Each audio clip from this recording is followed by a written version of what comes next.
Bonjour et bienvenue aux dernières nouvelles concernant Ici tout commence. Notre actualité d'aujourd'hui parlera de Ici tout commence, spoiler, épisode 785, Tessier vire Léonard car Hippolyte porte plainte. Tessier a indiqué qu'une commission disciplinaire était prévue pour Linerd. Hippolyte veut qu'il soit viré. Rose et Lisandro demandent à Tessier d'écouter l'enregistrement de Duchesnay et Léonard, pour lui montrer le comportement brutal d'Hippolyte. Mais cela ne prouve finalement rien. Lionel propose d'aider Salomé à fêter Halloween pour éviter la soirée. Il a promis à Kelly qu'il la retrouverait plus tard. Salomé demande à Jude de lui montrer ses propositions. Elle les trouve merveilleuses mais un peu sages pour Halloween. Le dessert étant tellement régressif, elle lui a suggéré d'essayer de le créer. Enzo découvre que Salomé a gâché le dessert de Jude. Il est trop énervé devant le chef. Linerd a été convoqué à la commission de discipline demain matin.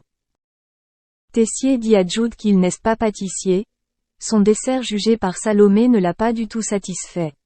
Jude n'est pas un critique. Il prend tout en main.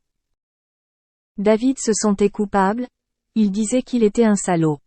C'est lui qui avait mis Linerd dans cette situation. Deva lui dit que rien n'est de sa faute. Maya va voir Hippolyte. Elle lui dit qu'il devrait avoir honte de demander le licenciement de Leonardo. Maya dit que Lisandro et David vont la battre. Hippolyte est en colère. Il tient fermement la main de Maya. Ethan va voir Tessier pour ne pas virer Linerd car depuis de nombreuses années il est humilié par un éducateur. Tessier dit à Ethan qu'il a entendu ce qu'il a dit. Aucune décision n'a été prise concernant le licenciement de Linerd. La soirée Halloween s'est bien déroulée avec Enzo, Jude, Salomé et Lionel. Enzo apporte un costume des Halloween à la fête.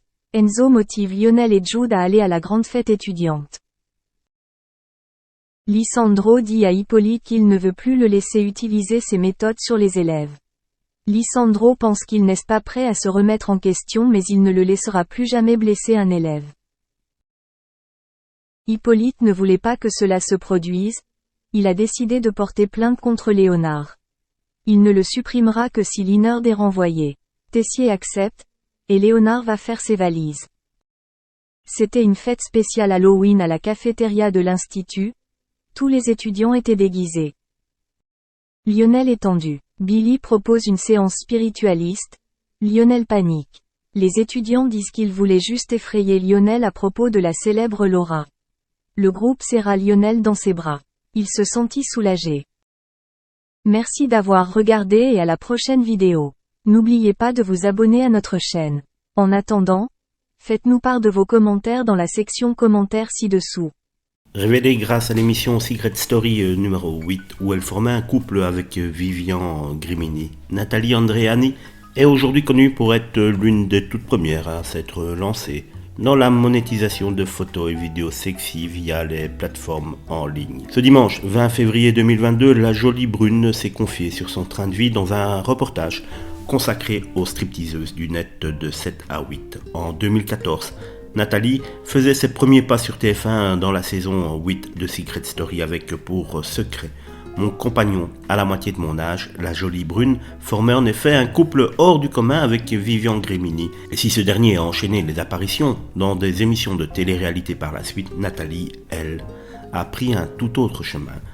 Depuis quelques années, la mère de famille gagne sa vie grâce aux plateformes telles que Mime ou OnlyFans, sur lesquels ses abonnés payent pour obtenir des photos et des vidéos d'elle dénudée. Osée critiquer à ses débuts, Nathalie a néanmoins ouvert la voie, puisque des dizaines de candidates de télé-réalité gagnent aujourd'hui très bien leur vie grâce à cette plateforme.